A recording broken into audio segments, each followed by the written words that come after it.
the unemployment numbers during the coronavirus pandemic are staggering, with many businesses closing to prevent the spread of the virus.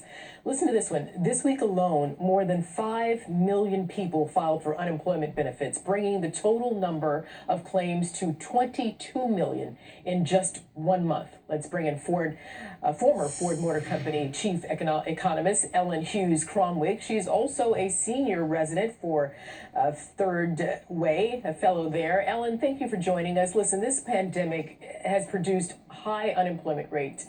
Business shuttering, it's so overwhelming. I mean, where do you begin to rebirth, then stabilize the economy? Is there a systematic way to do this?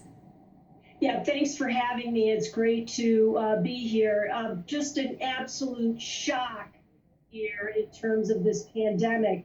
And I do want to start with that because I think it has some economic implications. I mean, what we're seeing right now is in many ways worse than the Great Depression.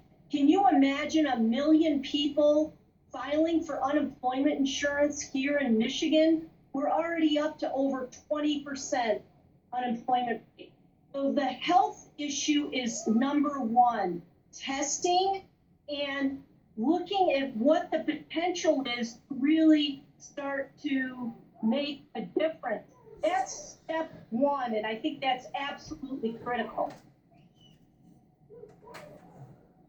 And if that's your advice, how do you advise maybe even the president and others working on the coronavirus task force to get the country reopened again? And is there, again, a systematic way? Do you see this happening, say, maybe you've got the cluster of governors in the Northwest and on the West Coast working together. You've got the cluster of governors in the Northeast working together. Is that the way to do it? Because as you're saying, without proper testing and availability to testing, it's almost a lost cause to try to reopen the doors to businesses prematurely.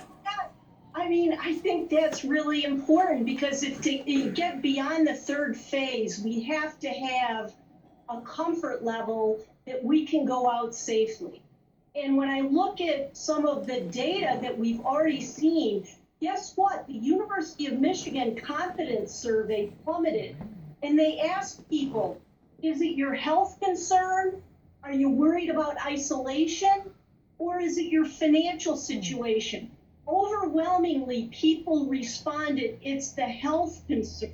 People are worried about their health. And it just really rips out our confidence. So from an economic standpoint, I think we're going to go through some really difficult times here, even if we gradually re-enter the economy, reopen the economy.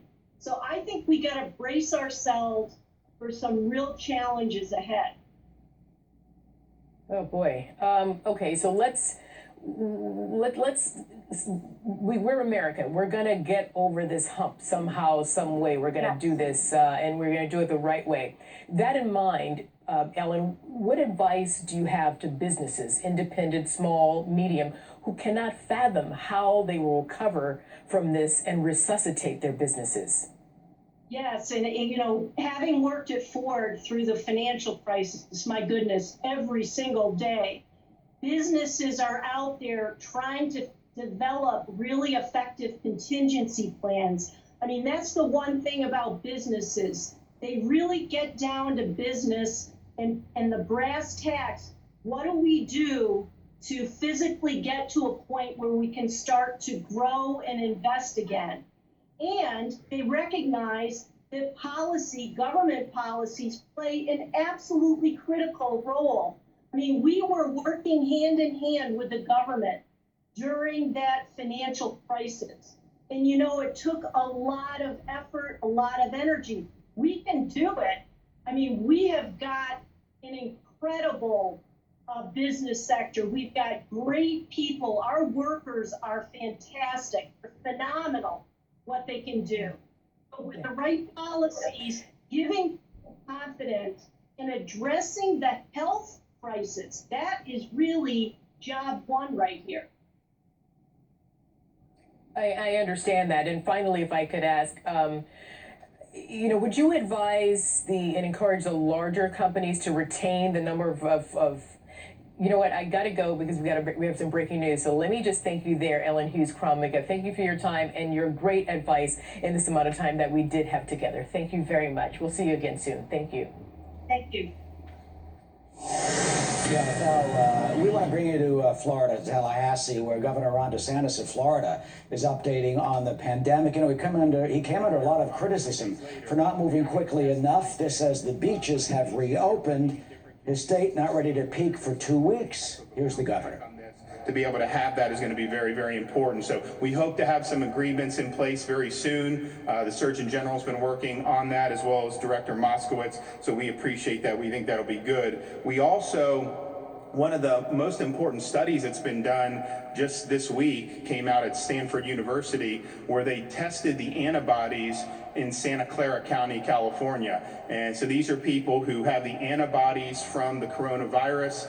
The thought is that they had acquired the virus. Many of them may not have known that they had had it, but they looked to see how prevalent those antibodies were in that county, and they determined that between 50 and 80 times more people in Santa Clara had the antibodies than had actually tested positive in Santa Clara County. So we think that that's important information, and we want to see that here in Florida. We're working with a company that does blood donations, and they're going to screen the blood for these coronavirus antibodies. We also have a number of these antibody test kits. They're supposed to come in this coming week, but I think as we've seen in this process, you never really know how that is all going to work out.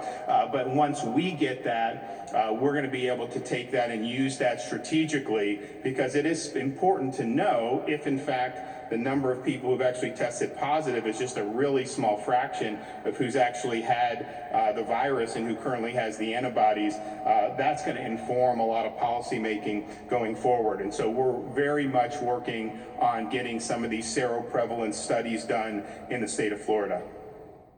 Today, I'm also announcing that our K through 12 schools will continue with distance learning for the duration of the school year. We spoke with a lot of folks throughout the state. There was some differing opinions. Some parents were not interested in their kids going back. Some others, it's been tough around the house. They would have liked to have seen them go back. Well, talking about being tough around the house, Florida Governor Ron DeSantis there discussing the latest. One thing they did bring up that was fairly interesting, I did with the antibodies. Some governments are finding out that it seems that a lot more people may have been exposed to coronavirus. He was mentioning the Santa Clara case. Well, up in Chelsea in Massachusetts, Boston Globe reporting today that they did a blind anonymous study of 200 people in Chelsea, Massachusetts, and about more than one third, had the antibodies to the virus. So some local governments thinking that it may be far more widespread than we have been led to believe. But meanwhile, coming up here on the Fox News channel, thousands of members of the military called into action during this pandemic. We'll tell you what some of them are doing now in several of our cities across the country to help the burden on the hospitals. Stay with us.